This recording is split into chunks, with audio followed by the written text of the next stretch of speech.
नमस्कार साथियों, मेरे YouTube चैनल में आप सभी का एक बार फिर से स्वागत है। साथियों, एक बहुत ही महत्वपूर्ण वीडियो मैं आप सभी लोगों के लिए लेके आया हूं। जब भी हम बच्चों को कोई सब्जेक्ट पढ़ाते हैं, चाहे वो हिंदी हो, संस्कृत हो, इंग्लिश हो या कोई अन्य सब्जेक्ट हो, तो उस सब्जेक्ट की छोटी छोटी बातें हम बच्चों को बताना भूल जाते हैं। हम ये सोचते हैं कि ये बातें बच्चों को पता होंगी, लेकिन किसी सब्जेक्ट को शुरू करने के लिए उसकी सबसे छोटी बातें बच्चों को बताना आवश्यक है। आज की इस वीडियो हमारी संस्कृत व्याकरण की है, क्योंकि मैंने संस्कृत व्याकरण शुरू की है बच्चों को पढ़ानी, तो मैं चाहता हूँ कि छोटी छोटी बातें जो हम अक्सर भूल जाते हैं बच्चों को बतानी, वहाँ से शुरू किया जाए। तो आज मैं आपके लिए लेकर आया हूँ व्याकरण से संबंधित कुछ महत्वपूर्ण बातें जो प्रत्येक बच्चे को पता होनी चाहिए। ये हमारा पार्ट 1 है। देखिए क्या क्या बातें बच्चों को पता होनी चाहिए। देखिए, मैंने बच्चों को प्रश्न कराए, मैंने बच्चों को वर्ण परिचय से शुरू किया संस्कृत व्याकरण। इसमें सबसे पहला प्रश्न मैंने बच्चों से यही पूछा कि बताइए, जब भी हम कोई लैंग्वेज सीखते हैं तो हम पर क्या आना चाहिए, अर्थात किसी भाषा को सीखने की सबसे छोटी इकाई क्या होती है।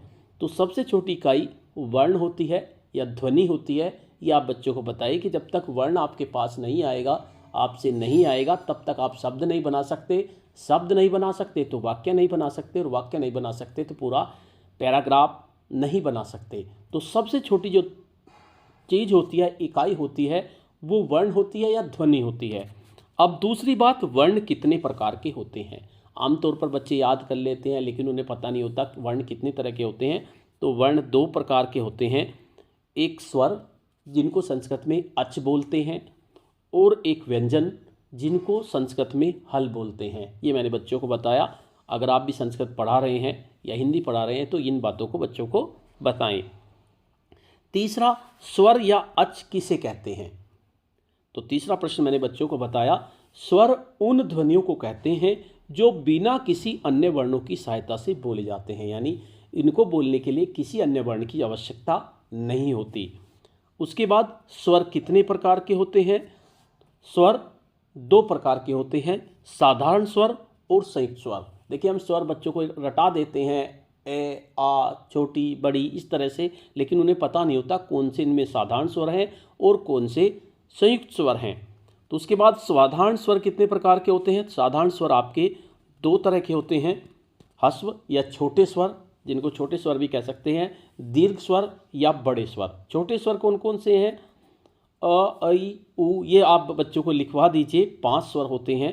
इसी तरह से दीर्घ या बड़े स्वर, ये भी आपके 4 होते हैं। तो कुल मिलाकर साधारण स्वर 9 हुए। ये आप बच्चों को बताइए। उसके बाद, संयुक्त स्वर किसे कहते हैं, क्योंकि ये छोटी छोटी बातें हम बतानी भूल जाते हैं, हम सोचते हैं बच्चों को ये आती हैं। तो 2 भिन्न प्रकृति यानी विजातीय स्वरों के मिलने से जो स्वर बनते हैं, उन्हें संयुक्त स्वर कहते हैं। संयुक्त स्वर कितने प्रकार के होते हैं। संयुक्त स्वर आपके 4 प्रकार के होते हैं। देखिए, मैंने इसमें लिखा है, आप इन चारों स्वरों को बताइए कि अ और ई से मिलकर ए बनता है। तो इस तरह से आ और ए से आई बनता है, अ से ऊ से मिलकर ए और ऊ से मिलकर ओ बनता है, और ए और ओ से मिलकर औ बनता है। देखिए, ये छोटी छोटी बातें हैं। और जब हम कभी कंपटीशन देते थे, प्रतियोगिता परीक्षा की तैयारी करते थे, तो इस तरह का प्रश्न भी आ जाता था, बताइए ओ या औ किन किन स्वरों से मिलके बनता है। तो ये छोटी छोटी बातें हम भूल जाते हैं समय के साथ, ये बतानी चाहिए। अगला प्रश्न है, संस्कृत वर्णमाला में कुल कितने स्वर हैं। तो आप उन्हें बताइए। 13 स्वर हैं, जिनमें 5 ह्रस्व हैं, 4 दीर्घ हैं और 4 संयुक्त हैं। और एक बहुत ही बड़ी बात, प्लुत स्वर किसे कहते हैं। ये बहुत कम लोग जानते हैं। जिन स्वरों के उच्चारण में दीर्घ स्वरों से अधिक समय लगता है, उन्हें प्लुत स्वर कहते हैं। देखिए, मैंने ब्लैक बोर्ड पे लिखा था, तो नीचे पहुंचने पर ब्लैक बोर्ड पे तिरछा हो गया। तो जिन स्वरों के उच्चारण में दीर्घ स्वरों से, देखिए ह्रस्व स्वर के उच्चारण में कम समय लगता है, दीर्घ में और ज़्यादा समय लगता है, और प्लुत स्वर में दीर्घ स्वर से भी ज़्यादा समय लगता है। अब उन्हें आपको बताइए, प्लुत स्वर कौन से होते हैं, कैसे बोले जाते हैं। जैसे प्राय इनका प्रयोग दूर से बुलाने के लिए होता है। जैसे आप अगर राम कहेंगे तो उसमें प्लुत स्वर नहीं है। अगर आप राम इस तरह से बोलेंगे तो इसमें जो बीच में दिए गए हैं ये प्लुत स्वर हैं, ये इसका साइन है। इसी तरह से ओम कहिए या ओम, तो इस तरह से जो जिसमें ज़्यादा समय लग रहा है तो उसमें प्लुत स्वर आ रहा है, या बच्चों को बताइए। उसके बाद नेक्स्ट आता है व्यंजन किसे कहते हैं।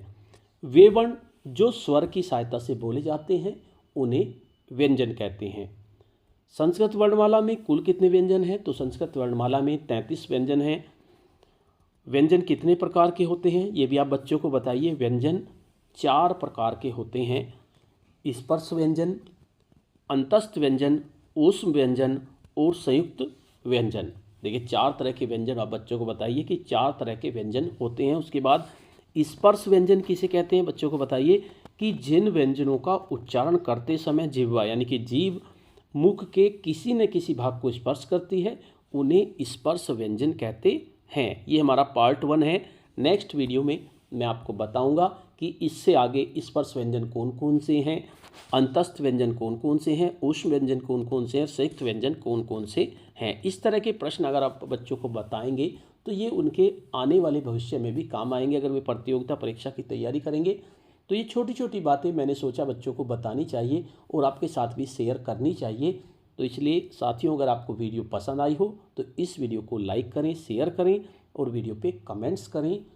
और अगर आप मेरे चैनल पे नए हैं, पहली बार देख रहे हैं, चैनल को सब्सक्राइब कर लें, बेल के आइकन को प्रेस कर दें जिससे कि आपको नेक्स्ट वीडियो का नोटिफिकेशन मिल सके। और अगर इस वीडियो में या कुछ बताने में कुछ गलती हो गई हो तो आप कमेंट बॉक्स में उस गलती को ज़रूर सुधारें जिससे कि मैं भविष्य में इन गलतियों को सुधार सकूं। धन्यवाद।